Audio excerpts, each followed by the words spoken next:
Hello, welcome to another edition of Beyond the Box Score. I'm Trayvon Hastings. With me is my counterpart, Joey Korzanowski, and we're actually going to be skipping the NFL entirely this week. We just got done talking about this, but it wasn't really a boring week, but it felt like a repetitive week for the NFL or the Colts. The contender, the Eagles' offense is mumbo jumbo.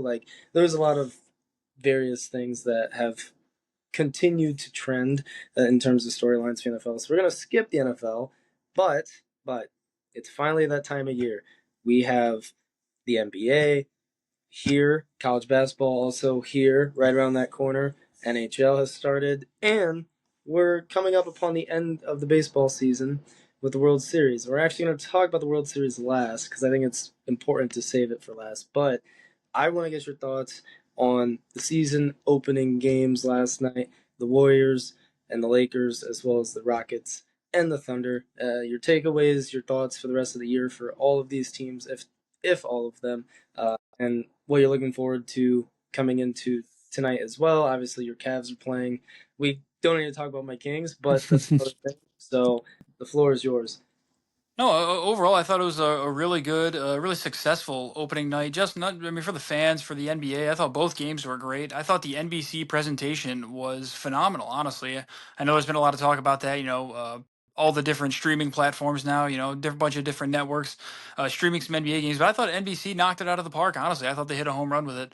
I thought it was very entertaining. I really compared it to ESPN broadcasting the finals. ESPN made the finals just feel like a regular Wednesday game, whereas the NBC made the opening night feel like the finals. Honestly, like they did the player intros, the announcers were into it. Mike Tirico, one of the all time greats, did a phenomenal job. But for the games, look, I was impressed with the Rockets. To be honest, we both know they ran out that big starting five, and I had my concerns on the offensive end.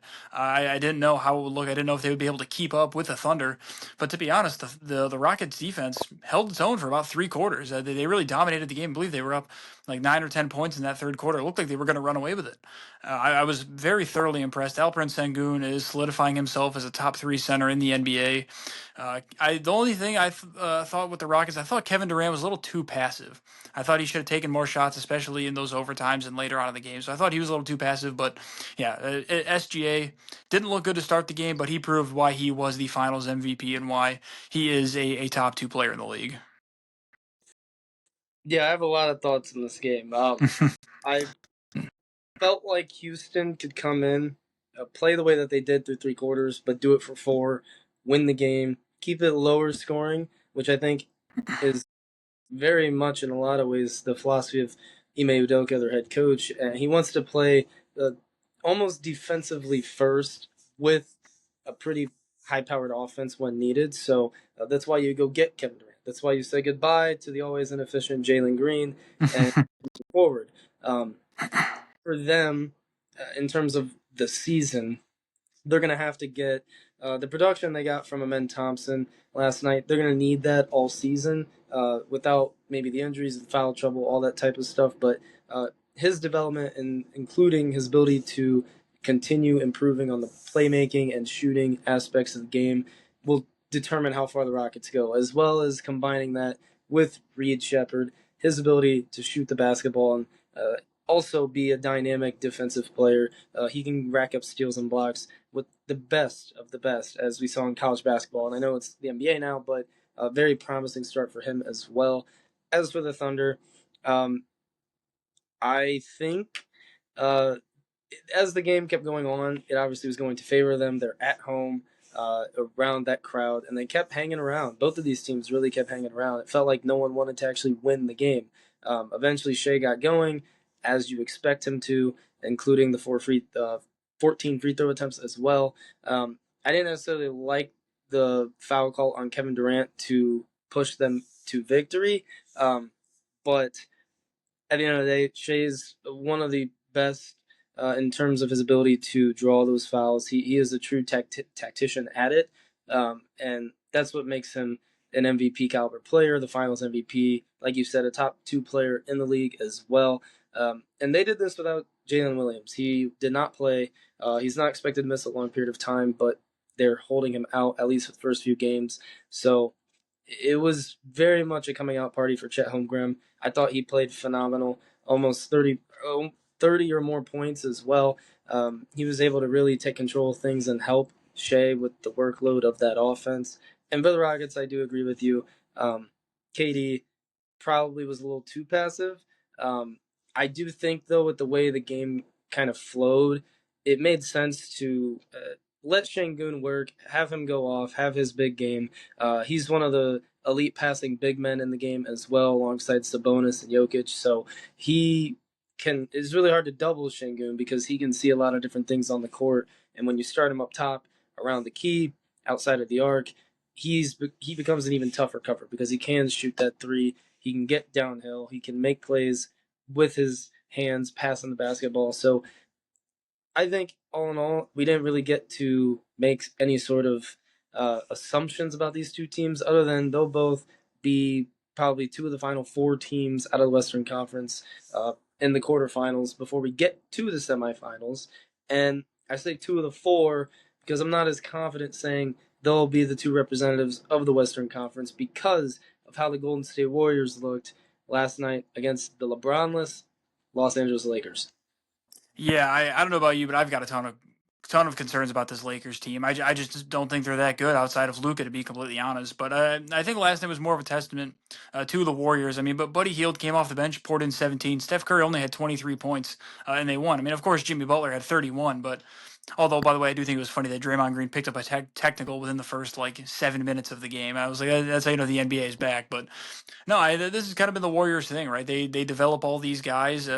They draft these kind of guys later on in the draft, or some, I don't want to say no name guys, but guys that like Brandon Pajemski, guys who are a little bit lesser, and they develop them into really good role players that fit their role. That's why they won the championship in 2023, right? Because Andrew Wiggins stepped up, Gary Payton stepped up. You know, guys came off the bench and did their role, much as you saw last night. But yeah, I think for the Lakers, I think this team has way more holes than we realize. DeAndre Ayton, I just don't think moves the needle for you as much as a lot of people thought. I just got done talking about this on my personal TikTok. Yeah, DeAndre Ayton technically is a good signing. Yeah, he fits a need for them, but I don't think he necessarily gets them over the top. I don't think that he's nearly as aggressive enough. I think he's just not good enough with his hands down low. He's not as punishing of a center as the Lakers kind of need. So especially without LeBron, like Luka poured in 43. He can only do so much, but then when Gabe Vincent or DeAndre Ayton is your third option, I just that team isn't going very far. Yeah, I wouldn't have started Gabe Vincent. That'll be my first point. I do think Laravia or even Marcus Smart should have been starting over Gabe Vincent, who I'm actually quite low on. I don't think he's a great basketball player. He's one of those guys that only fits in the Miami Heat undrafted system. But outside of that, he's kind of like in a vacuum. He's not actually that good.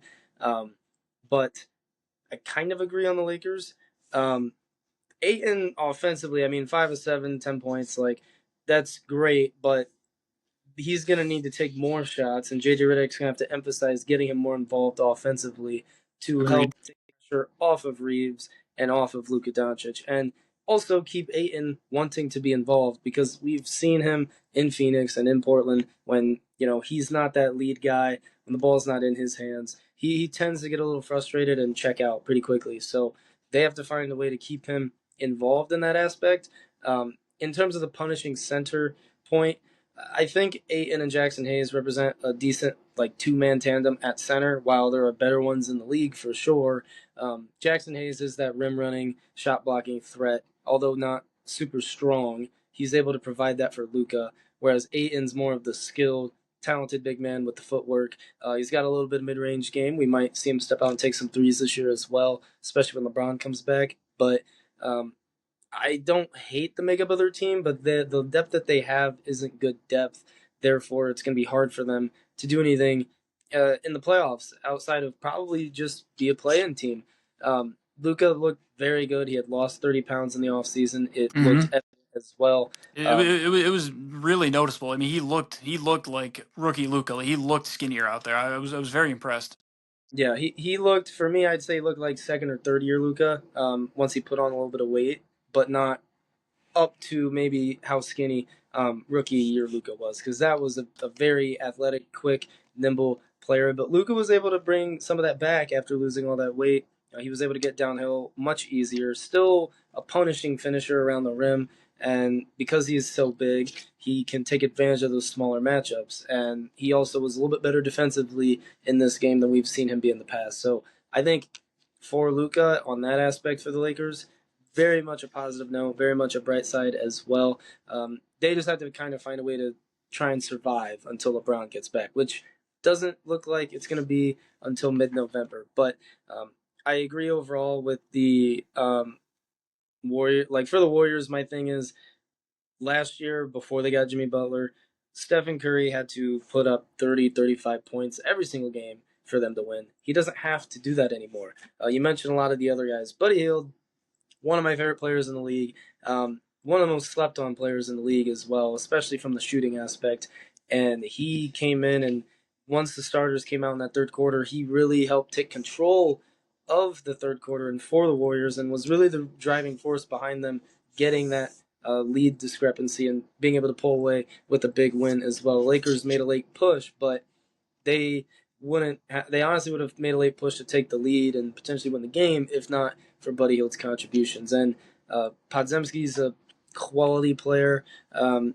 You mentioned the kind of the unknowns. Will Richard, we know him from the Florida Gators. He had some high energy plays as well, doing a lot of the little things for them in limited time as well off the bench. Obviously, we know what Gary Payton provides. Al Horford is a new addition to this team as well.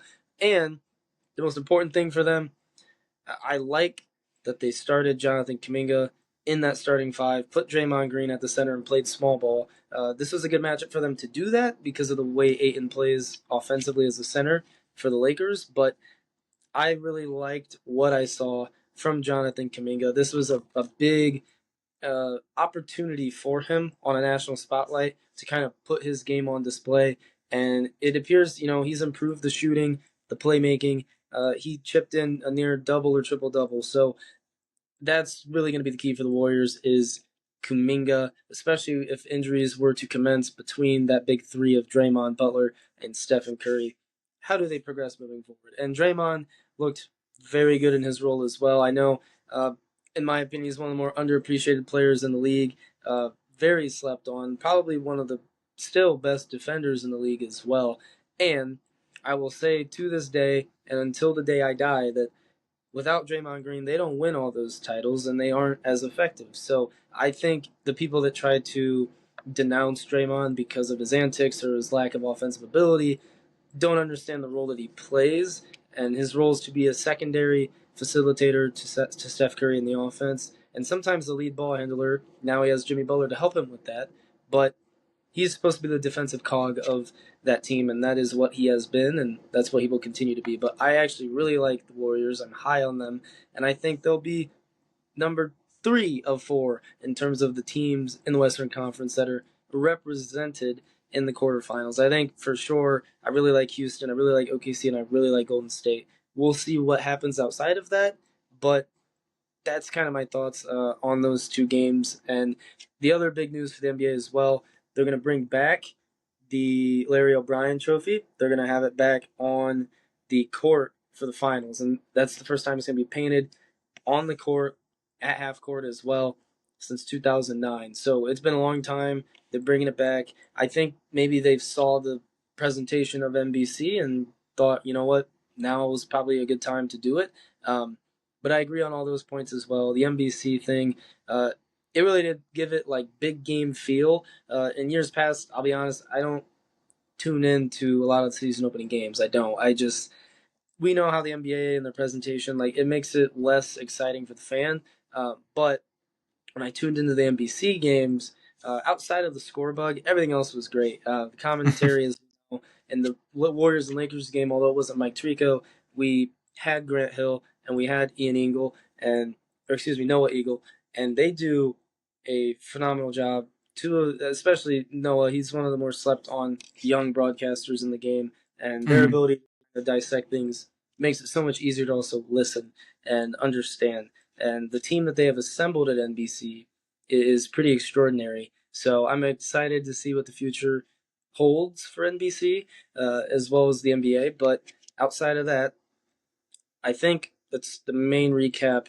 we were looking for the NBA. Obviously, all the other teams are going to open tonight as well. 24 other teams, so big opportunities for everybody to kind of get a head start, see that first win, get on the court, play, and hopefully people stay healthy. I know Karl-Anthony Towns isn't supposed to play tonight for the Knicks, but we'll see. I think it's going to be an exciting year, and if the presentation is like that across all the platforms, all of a sudden the NBA is going to see that viewership skyrocket once again.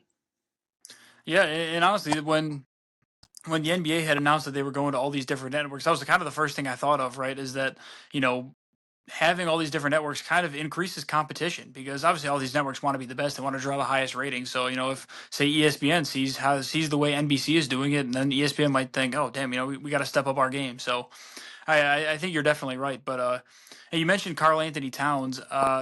I think the Knicks are pretty banged up tonight. I think Josh Hart is out as well. Mitchell Robinson is for sure out. I think Karl Anthony Towns is doubtful I think he was doubtful. Now he's questionable, so I don't really know what's happening there. But yeah, I think Mitchell Robinson's out due to load management. I don't understand that. The season has I don't know what you're load managing. The season hasn't even started yet. I know he got hurt late in the last season, as well as most of last year and the previous 3 years prior to that. So maybe it is a situation where they just want to start that process early, ease him back in, because they're going to need him as that backup center to Towns at some point. I think he's very pivotal to that equation. They did sign a few key players, Jordan Clarkson, Gershon Yabusele, but those guys aren't going to provide what Mitchell Robinson can, which is kind of like that Jackson Hayes rim running, shot blocking type. But yeah, the Knicks very banged up. If you're a betting man or woman, take their opposition, which I believe is Knicks Cavs, correct? I Yes, don't. sir. Yeah, so The take Cavs, Cavs. the Cavs are a little banged up too. They're without Garland, no Struess, but I think DeAndre Hunter's in, so the Cavs are almost at full strength. But Garland will be out a little bit. But to be honest, though, I think honestly I'm okay with it with Garland being out because we know he's been injured in the playoffs the last 2 years. So I'd rather him be out now and get healthy and get ramped up for later on in the year. So and honestly, that's probably how a lot of these teams, especially like the Knicks, with the East being so wide open, the Knicks are probably thinking the same thing, right? They'd rather have these guys rest up throughout the year, kind of save some of that wear and tear for later on in the year, knowing that the path is wide open. 100%. And that's kind of the point I was going to get ready to make is the East is wide open. In a lot of ways, the West is wide open outside of maybe three teams, but the East is completely open. I really like what the Magic could do this year. I really like what the Hawks, what their additions could do this year. Obviously, the Celtics are going to be banged up, but they're still a very well coached team, and they have underrated depth. And I think they'll be looming around in that 4 or 5 seed range. The Bucks have Giannis. That's all that needs to be said about the Bucks. Obviously, they went and got Miles Turner as well. They'll be potentially in the thick of things if Giannis can stay healthy. Um, I have to mention the Sixers because of the talent on the team. However, if the talent on the team doesn't play, they won't be playing in the postseason. So if they could miraculously be healthy, all three of those guys, Maxey, George, and Embiid, I think they would be a sneaky team to kind of monitor and keep an eye on. The Pacers, we know what their depth is, even without Tyrese Halliburton. I think they'll be fine. I think they'll still be in that top 5 to 6 of the Eastern Conference and be a team to monitor. But I really like the overall makeup of the conference. It's deeper than usual. We got teams like the Bulls and Raptors who, if they stay healthy, I like a lot of those moving parts for both of those teams, and I think they could be sneaky teams as well. They'll be playing teams like they are annually, but I think they could make some noise as well. But ultimately, I think the East will run through Cleveland or New York, and I'm hesitant to say that about both because, frankly, both haven't had the success in the playoffs that one would like to see. But as of right now, those would be the teams that run away with it in the Eastern Conference for the NBA. But outside of the NBA, we also had another firing in college football. Billy Napier let go by Florida after a win, by the way, home against Mississippi State. He was kind of booed out of the stadium. I want to get your thoughts on this just because I had seen a lot of things ramping up in last week about Billy Napier and, yeah, I might get fired. It kind of feels like after James Franklin got fired, it is going to lead to this big just onslaught of rabbit hole of potential other coaches getting fired. And I was just surprised by the timing of this. I felt like it didn't make sense. Just a month ago, the Florida, the higher ups at Florida they basically made a statement and said we're going to commit to Billy through the season. We're going to let him finish this thing out, but obviously that didn't happen. So I want to get your thoughts because I thought the timing of it was weird, especially coming off of a win, and the fact that Florida the last few weeks did start to play better. Yeah, they had beaten Texas. I know Texas isn't, as good as we thought coming into the year, but still, I mean, it's a good team, and they beat them at home. But I couldn't agree more. I think this is just such a strange timing, and I said this on our show when we talked about the James Franklin firing. I'm not a fan of firing coaches midseason. I just don't really, I don't understand it unless you do it really early, like UCLA did, and you have a guy to step up, and you know who you're going to after that. Maybe, but this I don't know. I honestly don't know. I just think it's such a weird timing. And again, after a win too makes no sense. We knew his job was on the line, but I don't know how you fire a coach after a win. It makes no sense. But I do think that this is an extremely intriguing position. Now, I honestly I think they can get anybody they want. I think this is a more intriguing position than Penn State, to be completely honest with you. I think they have more resources than Penn State does. Just being in the state of Florida, I think is a bigger attraction than being in Penn State for a potential coach. And let's be real, they could probably get any big time coach they want. Maybe not necessarily the way that like we were talking for Penn State. I don't think they're going to get Marcus Freeman or anything like that, but Florida can probably get any of these big time coaches, and they're just going to have their guys transfer to Florida. Like we were talking in one of our group chats, me, you, and a couple of our friends earlier. We said Lane Kiffin. I don't necessarily think it will happen. I think there is a possibility, though. I know that this was talked about, I think, coming into the year or last year. This has been rumored before. So it's not like this is out of the blue. I know Lane Kiffin's having great success at Ole Miss, which is great to see. But like I said, there's more resources at Florida. And if Lane Kiffin were to do that, all of Ole Miss would just transfer there anyway. Yeah, we kind of got a glimpse of Lane Kiffin in the portal last year with Ole Miss. I know it didn't go the way he was hoping in terms of the win expectancy and making the playoff and all the various things, but this is an Ole Miss team. That is I think that is performing the way we had expected Ole Miss to perform last season. And if they had last season's defense with this season's offense, I think that could be a potentially very scary thing for the entire rest of the country. But I personally just don't see the Lane Kiffin thing happening. He already got a contract extension like 2 years ago when there were rumors flying, and they're working on another one now. So I don't see him leaving just because he's had such great success at Ole Miss. He's kind of revived their football program. But overall, I just think that they have the ability to kind of do whatever they. So I mean, it kind of just depends on Lane Kiffin. I think there are other names that would make sense for Florida. The James Franklins of the world. I think James Franklin would be a great uh, person to try and choose to kind of restart, re-kick that football program at Florida. He's done it at Vanderbilt. He's done it at Penn State. Why not at Florida? And I know there were some scheduling reasons as to why Vandy was able to go 8-4 back-to-back years and have bowl success, but despite that, James Franklin is I think, solid leader of men. There are other things that he might struggle at, but the actual leadership aspect, I do think he'd be a pretty solid option. I think some names that haven't really been mentioned, like Joey McGuire at Texas Tech, he's been there a long time, finally building what he wants.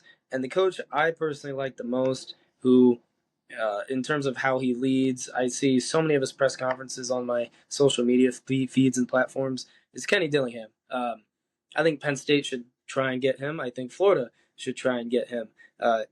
In the rumors of the Ryan Day stuff last year, everybody was saying, go get Kenny Dillingham because of his ability to lead. He's very unique from a lot of these other coaches, and I think he provides a fresh face for college football in terms of the coaching aspect as well.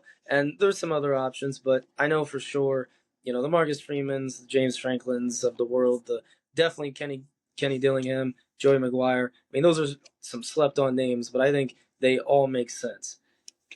Yeah, I think the hard thing here is when you're trying to picture guys going to other schools. It's just like Kenny Dillingham. He was just in the playoff last year, right? I think the expanded playoff makes it tougher for coaches to want to leave because they've built something at a school and they know it's easier than ever to get into the playoff, and that's all you need. And we saw with Ohio State last year, all you need to do is get into the playoff and you can run the table. So I like it.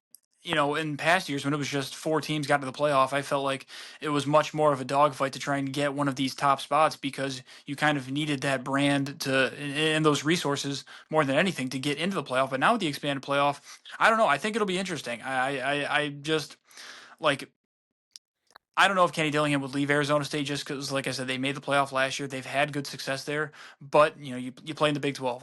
We'll all agree that the Big 10 and the SEC power over the Big 12 for sure, and all those schools probably have more resources than Arizona State would. So that's really the main attraction. But even like you mentioned, Joey McGuire at Texas Tech, they're now ranked really high. He's been there a long time, and now that it's easier than ever to get into the college football playoff, he might feel like it's more rewarding to kind of stay and grind it out and finish off what he started. Uh, I will add real quick though. You mentioned James Franklin. I saw somebody earlier say that Wisconsin would be a really good fit for James Franklin. He's familiar with the Big Ten. We know that his best strength might not necessarily be in-game coaching, but it is building up a program from the bottom up. And like you said, leader of men, which is a very important quality when building up a program from the bottom up. So I think he'd be great there at Wisconsin. So I'd be interested to see if James Franklin would want to take on the challenge of going to coach in the SEC. I know a lot of people might think that he would get eaten alive there. I think he would be able to hold his own. I don't know how he would do at Florida. I think that'd be interesting just because of the level of competition you play, and you know, I don't know how many Penn State transfers he would bring to Florida. To be completely honest with you, so yeah, it'll be interesting to see where James Franklin goes. But I do think he is a better coach than most people give him credit for. Yeah, and he's already been in the SEC, so I think the whole him not holding his own thing is invalidated because he already did it, and he did it at Vanderbilt. Speaking of Vanderbilt, another coach, Clark Lee, I think he can make sense to potentially get one of these higher brand prestige type of jobs. And also Brent Key at Georgia Tech. I think those are two guys who are in a similar position that you mentioned, being with the playoff being so wide open, and these guys might find it a little bit more rewarding to stay.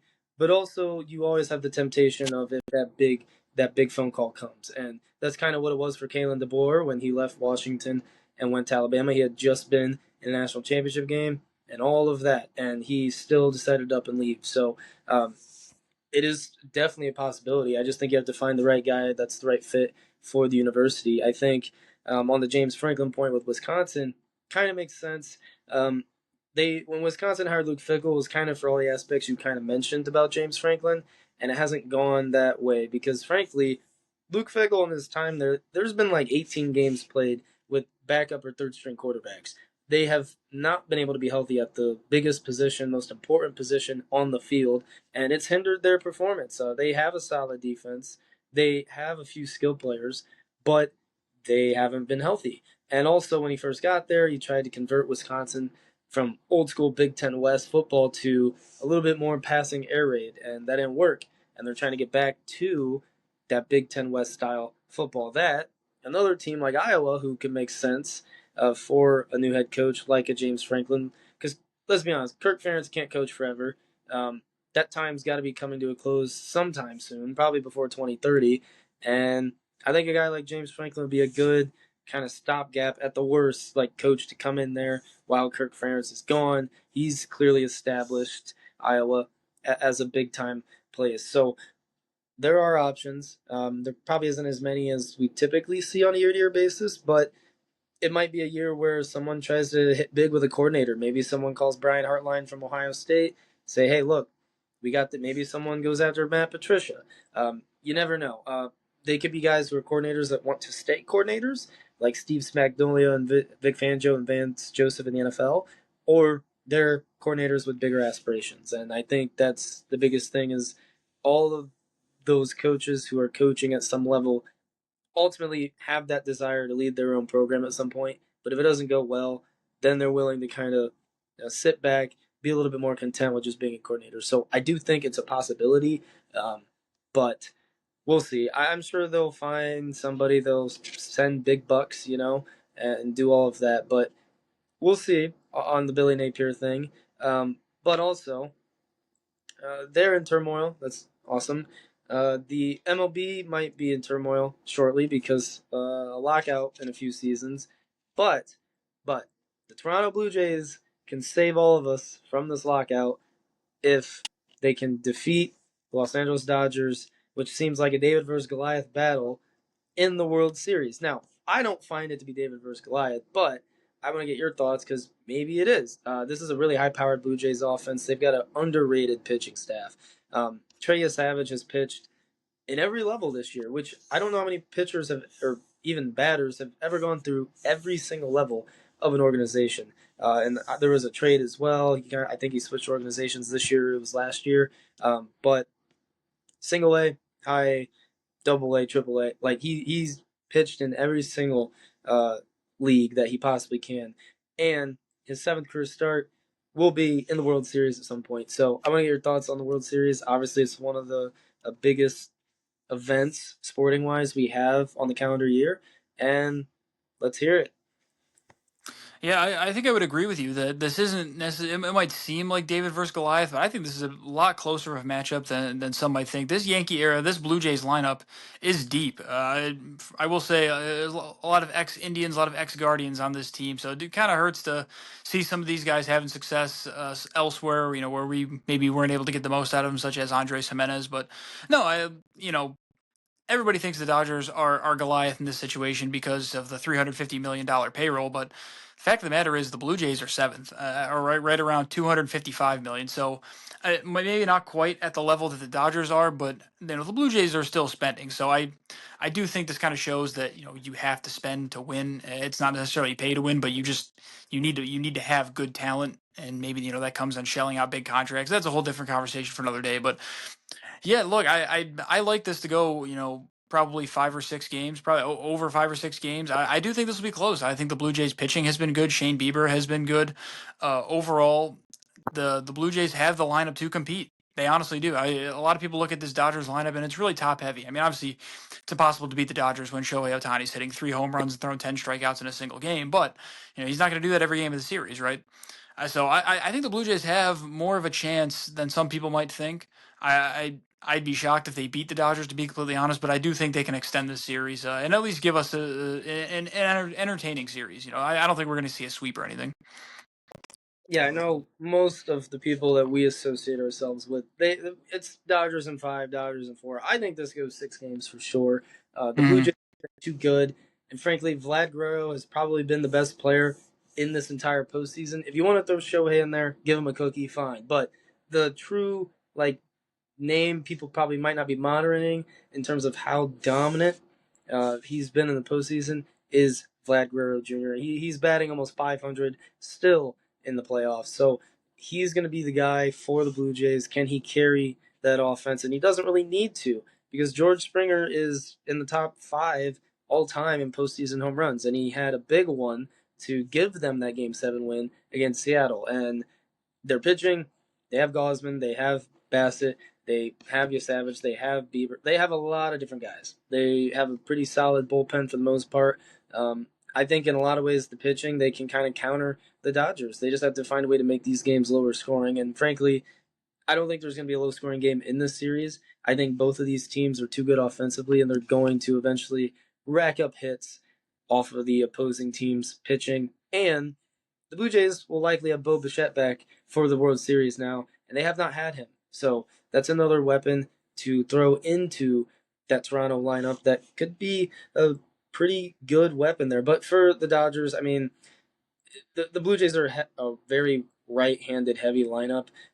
Nearly everybody in the lineup for the most part, outside of Santander, who's a switch hitter, and Jimenez. So we'll see. They usually lead off with Lukes as well, or bat him second. So they have a couple lefties and Barger. But um, I think stylistically, this could be a series that goes potentially the whole way. And if I was the Blue Jays, and if they're going to lead Shohei off, I'm just going to walk him every time. I'm going to pull a card out of AJ Hinch's book. When Jose Ramirez is on with nobody on, you walk him. I'm sorry, you walk him.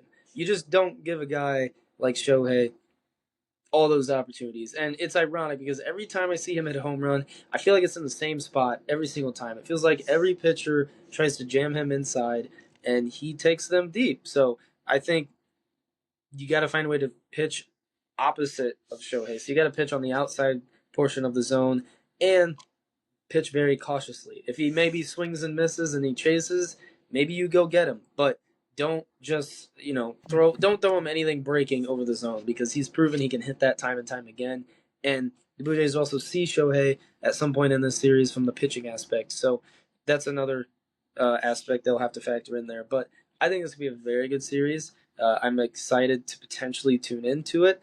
And the reason I brought up the whole lockout thing is because, long story short, the league feels that potentially the league feels that I don't. We can get sources and stuff later, but there's this looming threat of we need a salary cap because there's teams like the Dodgers and teams like the Mets who spend $300+ million. The Yankees don't spend quite as much. They did for Freed and they did for a few others as well, but they're not as heavy of a spender as they probably could have been in the past. The Padres, another heavy spending team who frankly doesn't care about the minor leagues at all, which I can understand to be honest. But I want to get your thoughts on the whole lockout thing because this whole Dodgers is ruining baseball thing does not make sense because it's very like devil's advocate hypocritical because you have teams like the Brewers who are bottom 10 in payroll who are now going to be fielding offers for their ace, their best pitcher, in Freddie Peralta. So it doesn't make sense. There's just cheap owners. I, being a Tigers fan, I have had unfortunately bared myself witness to this for years now. And when they did go and spend, they spent on guys to try to replace people they didn't want to pay. Max Scherzer, and when they traded Justin Verlander, when they didn't sign Max Scherzer, they went and spent a boatload of money for Jordan Zimmerman, who barely lasted 2 years into that contract because he got hurt a bunch and he frankly was ineffective. So there have been many cases of this. Even this past year for the Tigers, they could have had a chance to go get somebody, go get Alex Bregman, go get whoever else. The Tigers offered more years, to my understanding, but the Red Sox offered higher AAV. So Bregman went there, and he has an early opt-out that he can use this year in the first year of the deal. So Bregman will be back in free agency, and the Tigers can once again try and get him. But um, even last year for the Tigers, you try to allocate your resources across several players, right? You try to go get Alex Cobb, and you try to go get, even in the past with Kenta Maeda and a bunch of guys. When the reality is, you could have spent the same amount of money on one guy, and it would have been way more beneficial to your team. Um, they spent almost $40-50 million across three players who were ineffective, when now they can exhaust that and just put it on Tarek Skubal, who, to my understanding, there's several offers, 3 and 150. There's been last time I saw as well, they were like $150-200 million apart in conversation, but that was based off the length of the contract. It wasn't just based off of AAB. So I know Scubal's camp is going to want 6 to 8 years, but I think if I'm the Tigers, he's getting 5 max, maybe 6, because he's 28 years old. He's already had 2 Tommy Johns as well, and let's be honest, what big time pitcher contract has ever worked in the back end of the deal? And that's the same thing for batters. Chris Davis is a prime example of that. Miguel Cabrera was making $40 million his last year in the league, and although he was an effective hitter, he wasn't what he was in his peak. There are several other instances of this, but I kind of want to get your thoughts on the whole lockout thing, Dodgers ruining baseball, and why across all of the major sports, it feels like we have a ton of cheap owners. So it's really interesting you bring this up, and you mentioned the cheap owners thing. So obviously, me being a Guardians fan, I mean, I know firsthand, all about cheap ownership. But cheap ownership doesn't necessarily mean bad ownership, and I think we both can speak to this, right? So Guardians are bottom 5 in payroll. Tigers are 17th. So the thing with these owners is that they run their business a certain way. And the thing is, I shouldn't say the problem is, the thing is, it produces success, right? The Tigers and Guardians have been consistently good the past couple of years, like especially the Guardians. I mean, they've been in the playoffs, I think it's like 7 times in the last like 10 years or something. Like they have consistently been playing meaningful baseball come September without having to really break the bank. So the way that they've done it works. Now, it doesn't necessarily result in World Series appearances or World Series wins. They've only been to the one World Series in 2016. But like, why would the Guardians change what they're doing if they're consistently packing out the stadium, consistently making the playoffs, consistently being one of the top teams in the league come playoff time? So it's a tough cycle to be in because the Guardians, like I said, run their system a certain way. They use the minor league system. They develop a lot of their guys. They do so without having to go out and just throw money at some of these guys. Now, I pulled up the payroll rankings for the MLB. So the Mets at second. Where were the Mets when the playoffs started? They were at home. The Astros, they're sixth. Where were they at when the playoffs started? They were at home just with the Rangers right behind them at seven. So it's, a lot of these teams that have spent a ton of money, it doesn't automatically equate to winning. It certainly helps. I will give you that. But and look, in terms of a lockout, I don't really see this being resolved because obviously the players don't want a salary cap because that doesn't benefit them. Uh, I think a salary floor would be the best way for us to get to a resolution or to a resolution here. I'm gonna be completely honest. I think one of these sides is gonna cave. If we're like, I highly doubt we might go into like maybe a partial lockout or a delayed season. We're not gonna completely skip a whole season. The owners don't want that. The players don't want that. I don't think we're gonna get that far. So somebody will cave in this. I do know that. But this will be interesting to see how it plays out because I think like I said I do want to ask you this. Do you? I don't think a salary cap would work in the MLB. I just don't. I think a salary floor is the best solution here. I don't necessarily know how they're going to make that work, but yeah, what do you think? Salary cap or salary floor? I think they should pull from the NBA on this one. As we know, as times have continued to change and evolve, there's more money to be had. So it would make sense for the money, meaning the floor of the money, to also increase exponentially with it. We see that in the NFL. We see it in the NBA in terms of what the vet minimum salaries are. They're much bigger now than they used to be back then. It used to be under $1 million, and now vet minimums are like $3.6 million because of the TV deals and the various things. But I think that for the NBA, obviously they instituted this whole second apron idea with the CBA, and it wasn't meant to decentivize teams from spending money. I've kind of read up on this a lot and watched a lot of videos about it because it is very intriguing. It wasn't meant to decentivize teams from spending money. It was meant to uh, force teams to be smarter with their money and how they spend it. You have teams like the Blazers and other various teams who are going to allocate that money across as much of their core as possible and keep that core intact. And you have teams like the Celtics who think that they can put anybody around their key two players, being Jaylen Brown and Jason Tatum. So those two guys combined for over $500 million because they have that much faith in those two players. It requires them to be a lot smarter with their money as well as hitting the draft, which I think a lot of teams don't bank on, and now you kind of have to bank on it. You have to be good at drafting and developing. So for the MLB, I think that a salary floor might make sense in terms of forcing the non-spending teams to pay more money, but it won't achieve what it should in terms of at the top. Maybe for the top, you institute more significant penalties or restrictions for teams that reach a certain like cap or floor, I guess in this case, or we'll say ceiling, salary ceiling. But like in the NBA, if you're a second apron team, you're limited to trading in SB aggregate salaries. You can't trade draft picks or money.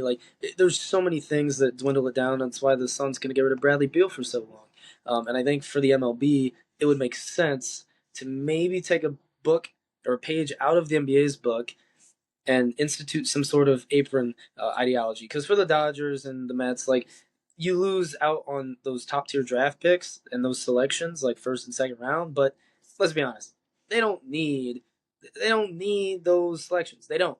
They just don't. And it seems like despite that, they have a very deep minor league farm system anyway. So they really don't need the picks. So that's another aspect that maybe gets tweaked. Maybe in the future they institute, you know, draft pick trading. That would be some sort of thing that might incentivize teams like the Dodgers and whoever else to avoid losing out on all their picks because they could use those picks in trades. I don't know.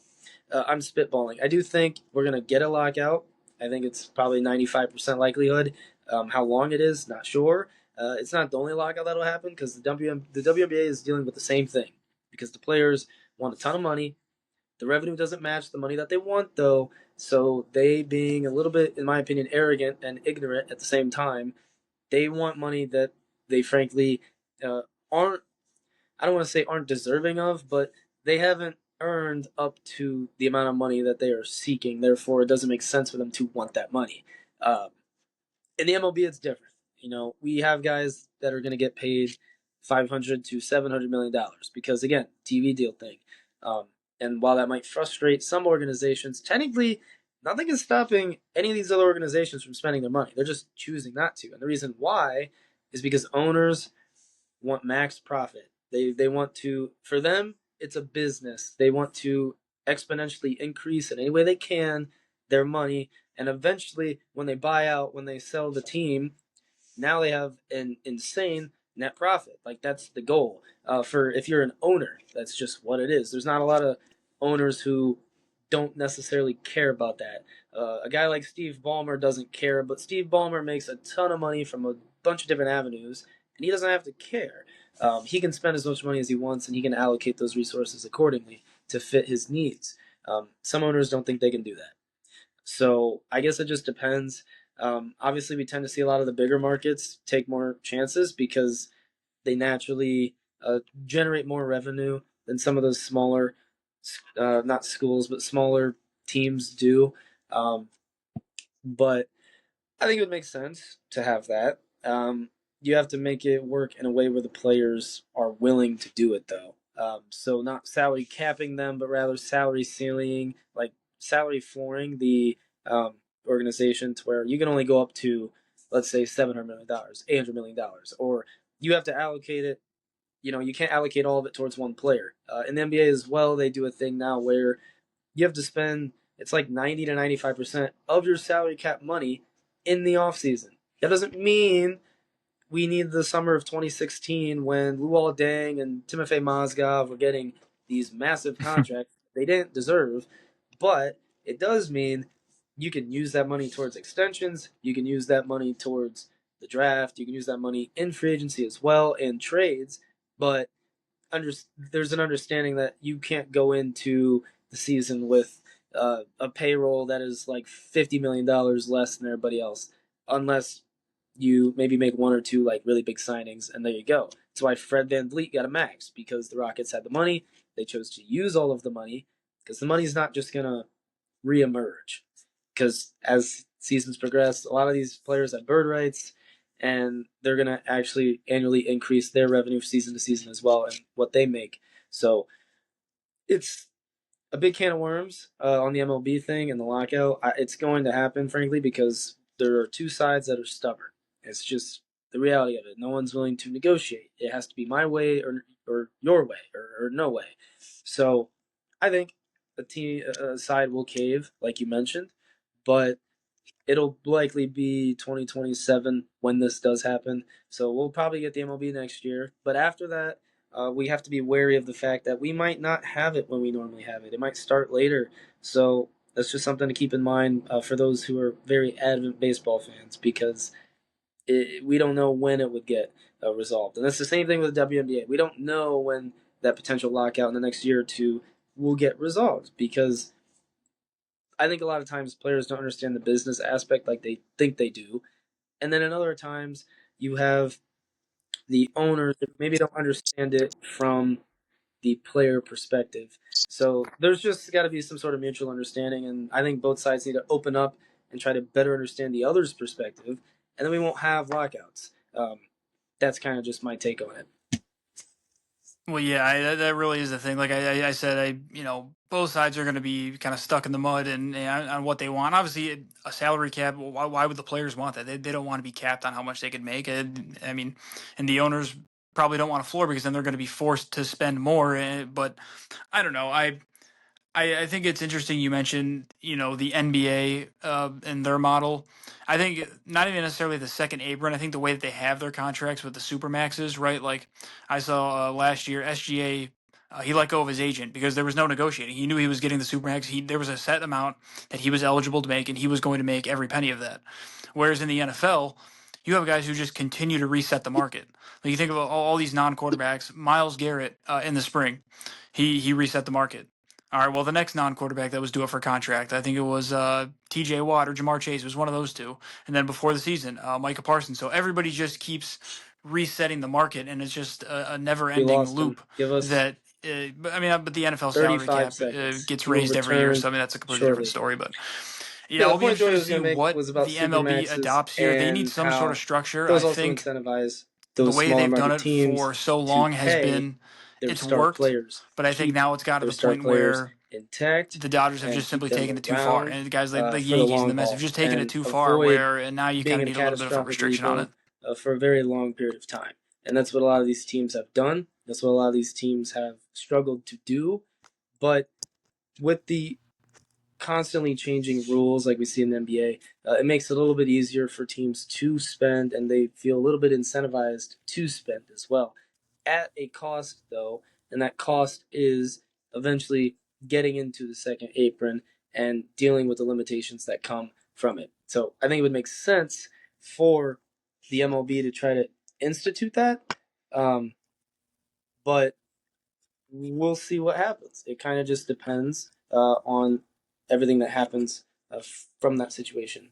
But he was mentioning, in the NFL with their various players, as well as in the NBA with Shea and Jason Tatum, Jalen Brown, very, very long list of players. But overall, I think that it could happen.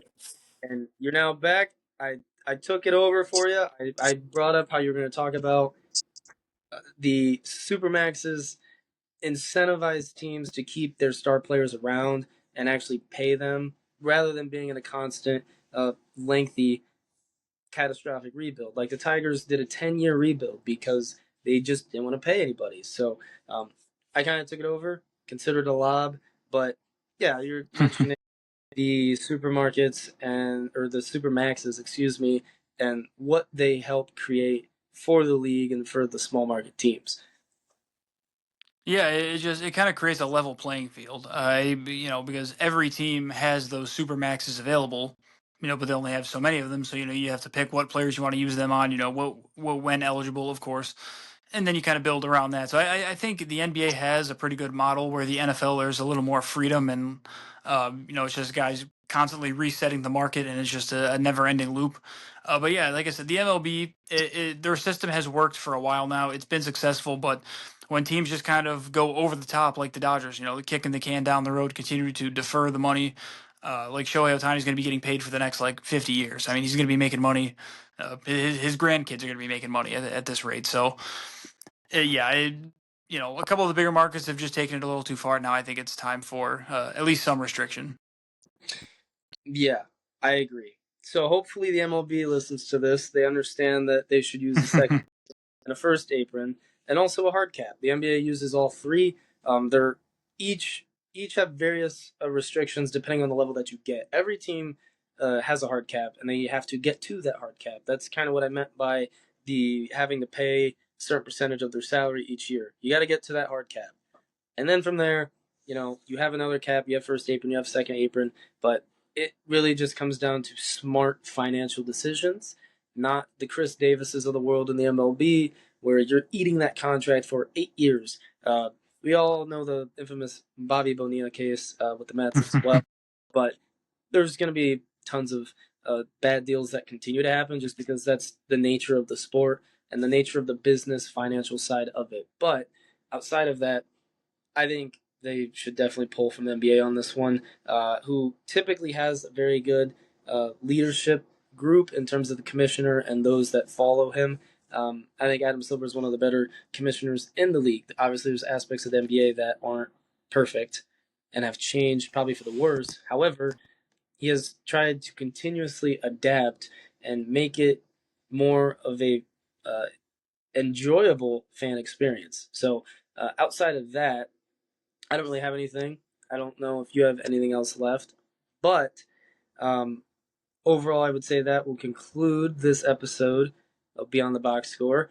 We are Trayvon Hastings and Joey Korsnowski. We once again want to thank everybody for listening, either on Spotify, YouTube, or our clips that you can catch on TikTok and Instagram. But outside of that, stay tuned later in the week. We will once again provide our logs of the week. We're going to try to make it better. We'll see what happens from there. But outside of that, we'll see you guys. Peace. Have a good one. Safe weekend. And we'll go from there.